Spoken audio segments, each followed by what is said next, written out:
वैसे तो ये कोई आज का दिन किसी मंचन या किसी त्योहार मनाने का दिन नहीं है, लेकिन फिर भी कहते हैं कि जब हमारे घर में कोई बड़े बुजुर्ग भी चले जाते हैं तो उनके लिए भी एक 13वीं की रस्म की जाती है।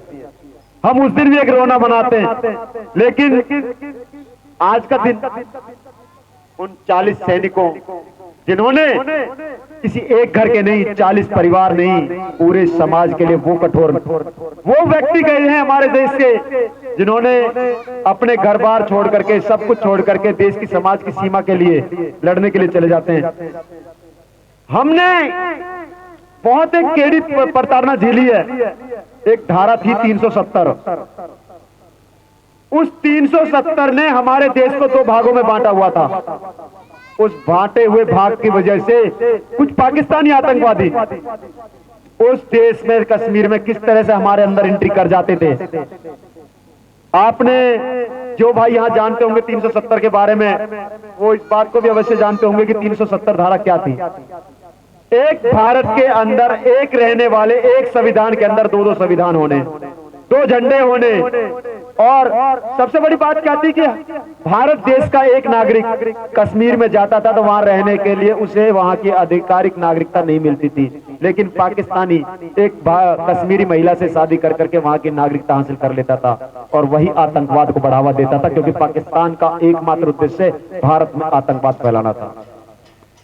कुछ समय पहले ये घटना घटी, और उस घटना में हमने अपने 44 सैनिकों को खोया। 40 सैनिक तो वहां पर ऑन द स्पॉट, और 4 सैनिक बाद में चले गए थे, जिनमें 44 सैनिक थे। लेकिन ये धारा कहां से आई? क्या कारण रहा इस धारा का हमारे बीच लाने का? ऐसी कौन कौन सी कड़वी चीजें जो आज भी हमारे देश के अंदर बची हैं? लेकिन फिर वही बात आती है कि देश को चलाने के लिए देश में कुछ ऐसी और भी धाराएं हैं जिनके बीच भी हमें रह करके अपना जीवन यापन करना पड़ रहा है। कभी कभार तो आंखें झुक जाती हैं कि हम इसी देश के अंदर अपनी संस्कृति को बचाने के लिए भी एक संघर्ष करना पड़ता है और लड़ना पड़ता है। मैं भारत सरकार में आज मौजूद जहां ये 370 धारा हटाई, उन्हीं बातों पे कुछ बिंदुओं पर आपका ध्यान निर्धारित करता हूं। सैनिक आज घर जाता है तो कई बार उसे ट्रेनें रद्द हो जाती है। कई बार सैनिकों को अपनी तनख्वाह लिया पेंशन के लिए भी उन्होंने बोलना पड़ता है। लेकिन हमारे आज समाज में नेता बैठे हैं, नेताओं को कभी पेंशन उनकी जो नहीं रुकती, नेताओं की कभी सैलरी नहीं कटती, नेताओं के कभी वार्षिक भत्ते देखे किसी ने क्या भत्ते होते हैं? कभी सैनिकों को पूछा कि उनको भत्ते क्या मिलते हैं? जैसा कि मैं वैसे इतना बड़ा, जिस शब्दों के लिए मुझे आज बोलने के लिए कहा गया, उन शब्दों के लायक तो मैं यहाँ पे था नहीं, पर आप लोगों के सम्मान की वजह से मैं आज यह शब्दों को बोल रहा हूं। पहली, हमें आज सैनिकों से ज्यादा अपने देश के अंदर छुपे हुए सैनिक तो बाहर के गद्दारों से रक्षा कर रहे हैं, अपने अपने देश में जो अंदर गद्दार भरे पड़े हैं उनसे भी अपनी रक्षा भी करनी है। तो यहां सैनिक हर व्यक्ति को, हर घर से, हम काम कुछ भी करें, कार्य कुछ भी करें, हो सकता है हम व्यापार कर रहे हो सकता है हम कोई नौकरी कर रहे हो, लेकिन हमें अपने रूप में भी मजबूत रहना पड़ेगा। जब हमारी अपनी मजबूती होंगी, हम अपनी तैयारी कर लेंगे, तो हम कहीं ना कहीं उन विचारधाराओं से भी लड़ सकेंगे जो देश के विरोधी काम कर रहे हैं। कन्हैया जैसे इस देश में आज भी मौजूद हैं जो देश को टुकड़े करने की बात करते हैं। इस देश के अंदर आज भी बंगाल जैसे स्टेट के अंदर बहुत सारी ऐसी विरोधी शक्तियां हैं जो देश को तोड़ने की बात करती हैं, लेकिन हमें उन शक्तियों का भी पुरजोर विरोध करते हुए इस देश में अपनी एकता को कायम रखना है। एक तरफ हम संकल्प लेते हैं कि भारत बनाएंगे, भारत में जोड़ेंगे, जब शक्तियों को हम बाहरी साथ कब जोड़ पाएंगे? पहले अपने देश के गद्दारों को खत्म करना पड़ेगा। गद्दार आपकी गली के बीच भी हो सकता है, गद्दार आपके मोहल्ले में भी हो सकता है, पहचानने की जरूरत होती है। हमें हर उस व्यक्ति पर निगाहें रखनी है जो हमारे देश के खिलाफ आवाज उठाने की कोशिश करे, देश की गद्दारी की तरफ करने की। हम कई बार भूल जाते हैं कि यार हमें अपनी नौकरी पैसा पे ध्यान देना। भाई ये करोगे क्या नौकरी पैसे का? अगर देश नहीं रहा, अपना समाज नहीं रहा, अपना अस्तित्व नहीं रहा, तभी बरकरार रह सकता है जब अपनी आंखें सुजी होंगी, खुली होंगी। खाली नौकरी पैसे से अपने बच्चे पाले नहीं, खाली नौकरियों से ही नहीं आएगा कि पढ़ा लिखा करके भविष्य ये भी करना है कि हमारे पड़ोस में वाला जो नागरिक अभी आकर के रह रहा है वो कहां से आया, कैसे आया, उसकी पहचान क्या थी, पीछे उसके रिकॉर्ड क्या रहे। लेकिन हम भूल जाते हैं, हमें क्या आ गया रह रहा है, किराएदारी तो किराया दे रहा होगा, हमें अपने उससे क्या मतलब। लेकिन भाइयों जागना जरूरी है, पहचानो उन कीड़ों को जो कीड़े आपके बीच आ चुके हैं। ये किसी एक नगर की कहानी नहीं है, किसी एक महानगर की कहानी नहीं है, हर मोहल्ले हर गली की कहानी है। आज भी आप देखते होंगे हर मोहल्ले के अंदर, हर गली के अंदर कहीं ना कहीं कोई ना कोई एक असामाजिक तत्व रह रहा है।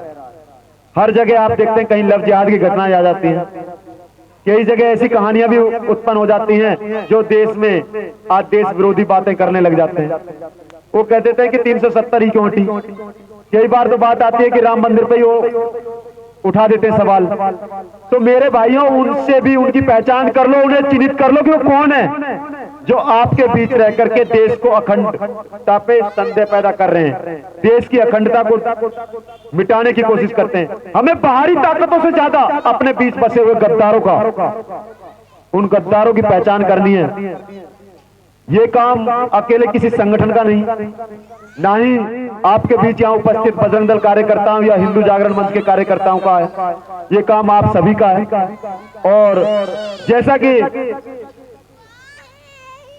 सभी को एक जिन सैनिकों के लिए एक जो दिन मनाया जाता है ना 14 फरवरी, मैं यहाँ से जहां तक भी मेरी आवाज जा रही है सेक्टर के इस आसपास में जिस कोने में भी, उन्हें बता देता हूं कि 14 फरवरी जो सैनिकों का सम्मान नहीं कर सकते वो किसी का भी सम्मान नहीं कर सकते। हम 14 फरवरी को एक वैलेंटाइन डे मना लेते हैं। क्या है भाई वैलेंटाइन डे? प्यार के भी कोई एक दिन होता है क्या? पति पत्नी के बीच अगर प्यार है तो उसके लिए कोई दिन निर्धारित करना पड़ेगा क्या हमें? या हम उसके लिए भी एक सोचेंगे कि इसी एक पर्टिकुलर दिन के लिए हमने आज ही वैलेंटाइन डे मनाएंगे। दूसरी बात, 14 फरवरी को मेरा सभी भाइयों से एक ना, देखो मैं समय नहीं लूंगा, एक नर्व निधन है। 14 तारीख को किसी के घर में अगर शादी का कार्यक्रम भी आ रहा है ना, उसे भी स्थगित कर दें।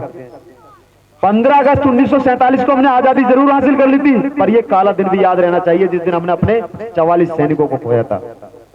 ये कोई ऐसा दिन नहीं है जिस पे हमें हंसी उल्लास मनाने चाहिए, कोई एक कार्यक्रम की शोभा का दिन नहीं है कि हम शोभा बढ़ाएं। ये कोई शोभा, एक शोक मनाने का दिन है। ये वो दिन है, हम अपने घरों में एक व्यक्ति जाता है 13 दिन का हम शोक मनाते हैं। 13 दिन तक हमारे घरों में हल्दी का छोक नहीं लगता और फिर हम उसके बाद 13वें दिन फिर उसका एक बैठक रख लेते हैं। हम साल में एक दिन भी नहीं इकट्ठे हो सके अपने सैनिकों के लिए, साल में एक दिन भी उनके लिए सोच नहीं सकते, एक शोक सभा नहीं रख सकते। विचारणीय बात है कि हम जब इसके लिए सोचते हैं हमें एक मैसेज डालना पड़ता है सबको बुलाने के लिए।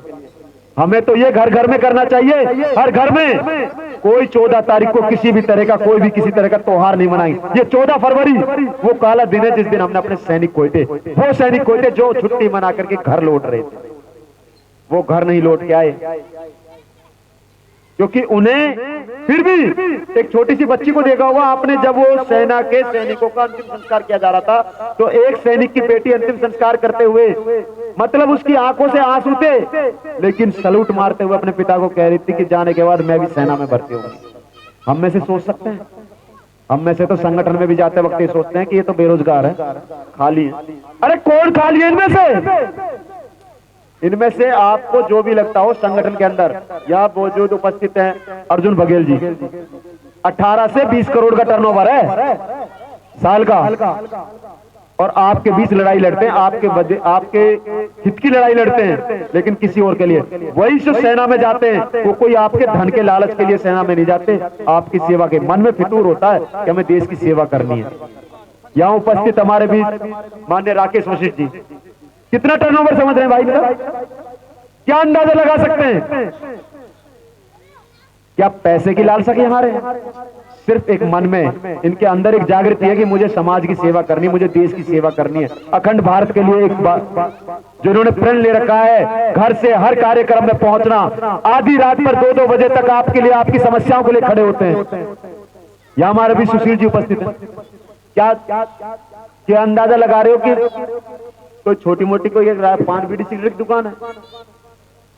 साल का 50 करोड़ का टर्नओवर तो इनका भी है।